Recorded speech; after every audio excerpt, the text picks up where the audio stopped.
Desde o início da igreja no Brasil, nós estamos tratando dos pentecostais clássicos e tradicionais.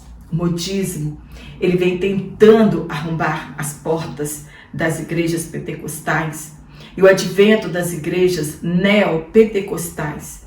E isso ficou impossível conter o avanço do modismo em nossas igrejas. Quando veio o advento das igrejas neopentecostais, as igrejas tradicionais, pentecostais tradicionais, clássicos, eles estão tendo dificuldade de impedir o avanço desses modismos. Nós falaremos hoje sobre um dos movimentos, e eles são assim chamados por espalharem no mundo inteiro em alta velocidade, com muita rapidez entre o povo de Deus, os desigrejados ou os sem igrejas. Nós vamos tratar sobre este movimento que tem crescido, está minando as igrejas pelas beiradas, e infelizmente muitas pessoas têm seguido a este vento de doutrina.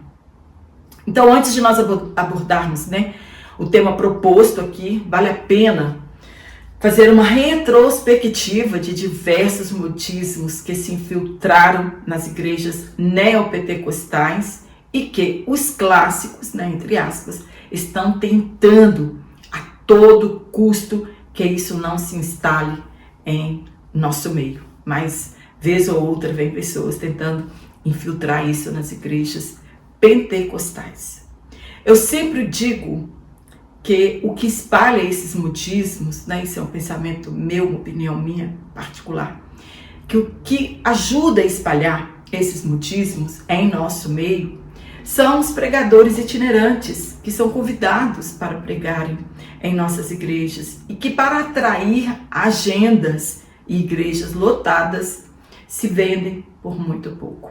Eles não importam de trazer essas heresias para o meio do povo de Deus, contanto que a sua igreja, que a sua agenda, na verdade, esteja lotada.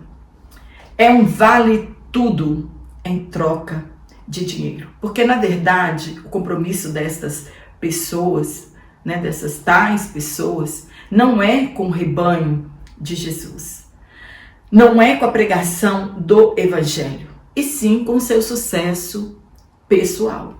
A igreja, ao longo de décadas, ela é desafiada a sair dos padrões bíblicos. Isso desde o Pentecoste. A igreja vem sendo influenciada para sair dos padrões bíblicos. O povo evangélico, ele é tendencialmente de modas. Falou que é moda, o povo evangélico gosta, ele não quer estar por fora, ele quer estar fazendo o que as pessoas estão fazendo, ele quer estar fazendo o que o mundo está fazendo. Isso vai nos levando longe para as doutrinas bíblicas. A igreja, ela deve ser atual? Sim, a igreja ela deve ser atual, desde que ela não abandone os padrões exigidos por Deus na sua palavra. O problema é a falta de criatividade.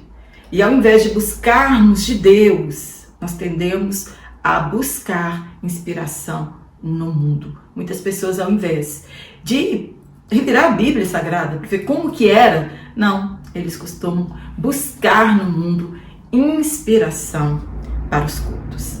Inovações no culto. Olha bem, quantas inovações entraram sutilmente dentro das nossas igrejas, sem mesmo que percebêssemos, e quando vimos, já estavam no nosso meio. Olha algumas inovações que nós temos e muitas pessoas não perceberam. Abre aspas. Olhe para o seu irmão do lado. Abrace seu irmão do lado e diga que Jesus o ama. Vamos orar todo mundo abraçadinho um com o outro. Segura na mão dele, segura todo mundo as mãos e vamos orar. Profetiza para seu irmão, mesmo sabendo que nenhuma profecia foi dada da vontade humana. Eles ainda ousam nos mandar profetizar para as pessoas. Foram infiltrados em nossas igrejas grupos de coreografia, de louvor, aplausos depois da pregação. Para quem mesmo são as palmas? Para quem mesmo são? Inovações doutrinárias infiltraram em nosso meio a guarda do sábado, evangelho da prosperidade, confissão positiva. Segundo estes teólogos da prosperidade, se você disser que dentro de 30 dias você vai alcançar a sua bênção, ou você vai conquistar um carro, uma casa, um emprego, você receberá e assim a bênção acontecerá. Confissão positiva. É trazer à existência aquilo que declaramos com a nossa boca. Uma vez que fé é confissão. Aqui no Brasil, R.R. Soares é um dos que encabeçam essa doutrina e além do determinismo. Imagina a cena, imagina só, alguém determinando algo para Deus, Criador de todas as coisas. Olha se isso tem cabimento. Eu determinar e Deus ser constrangido ou obrigado a fazer aquilo que eu quero que Ele faça. O que dizer da comercialização da fé? Verdade? Isso não foi só lá na igreja medieval. Isso acontece hoje nas igrejas neopentecostais. E por que não dizer que algumas igrejas pentecostais, elas estão aceitando esse tipo de negociação da fé? Isso, na verdade, é uma imitação da venda de indulgências da igreja medieval de 1517. Como os reformadores lutaram contra isso e agora nós estamos permitindo que isso se instale em nosso meio. E os amuletos? Copo com água em cima da TV, rosa ungida, unção de carteira de trabalho, da chave do carro, da chave da casa, das fotos, das roupas pessoais e da casa. Travesseiro, traz um lençol. Paulo, ele não fabricava lenços e aventais para distribuir para o povo. E era Deus, está escrito na palavra de Deus, que era Deus que operava maravilhas por intermédio de Paulo. Caminhar sobre o sal, descarrego, oração contra o olho gordo, a síndrome do carro novo, a unção da capa de Elias. Gente, isso moveu e varreu as igrejas pentecostais. Esta heresia, ela foi infiltrada pelo pastor Ouriel de Jesus e nascida na Igreja das Assembleias de Deus em Boston, nos Estados Unidos. Isso chegou até na minha cidade e que fora repudiada pela CGADB. Eles proibiram isso, repudiou isso em nossas igrejas. Assoprar sobre as pessoas o evangelho do entretenimento é o que mais nós estamos vendo hoje em dia, onde o homem é exaltado e nem Deus, e não Deus, né? As mensagens hoje, elas são voltadas para nós, para nosso sucesso, né? E fora os coach, né, que dão orientação para as pessoas, isso tudo é modismo, está minando a base das igrejas pentecostais. Pastores popstar, né, do evangelho, hoje eles são estrelas, têm segurança e tudo mais. Um verdadeiro stand-up com piadas prontas. Já são mensagens prontas para entreter o povo de Deus, ao invés de trazer o evangelho de Jesus Cristo. E já houve outras grandes aberrações, dente de ouro. Hoje nós estamos vivendo, né, a síndrome das igrejas pretas, todas escuras, iluminação colorida, artificial. As pessoas ficam na igreja num ambiente parecendo um ambiente de boate, né, onde ninguém enxerga ninguém, né, e fica ali só centrada no palco da igreja. Hoje viraram, né, verdadeiros espetáculos as igrejas. Nós tivemos e temos ainda em alguns lugares culto do reteté. O nosso culto, ele deve ser um culto racional. Foi isso que Paulo falou para nós. O nosso culto deve ser racional.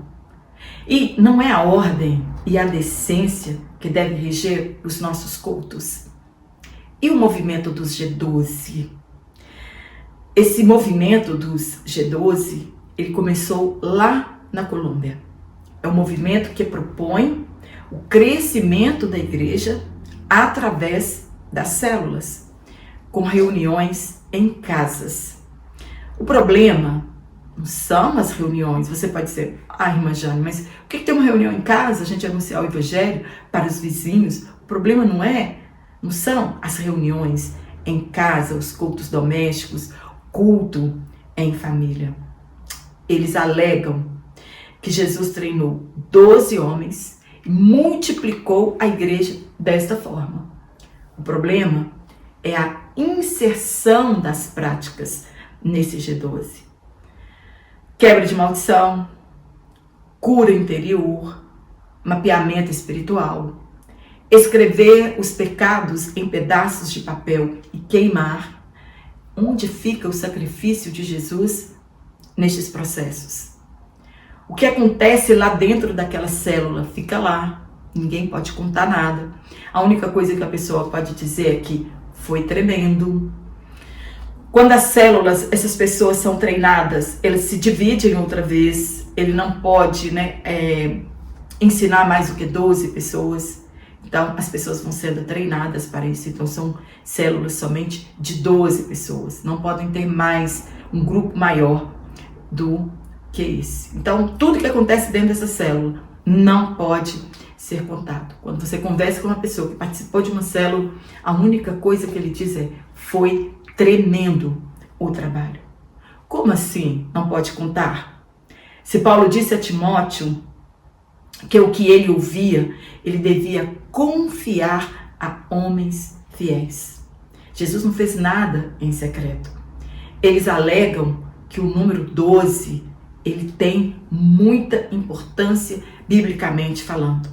Mas se esqueceram do número 3, do número 7, do número 40 e de tantos outros números, que tem grande importância no contexto bíblico.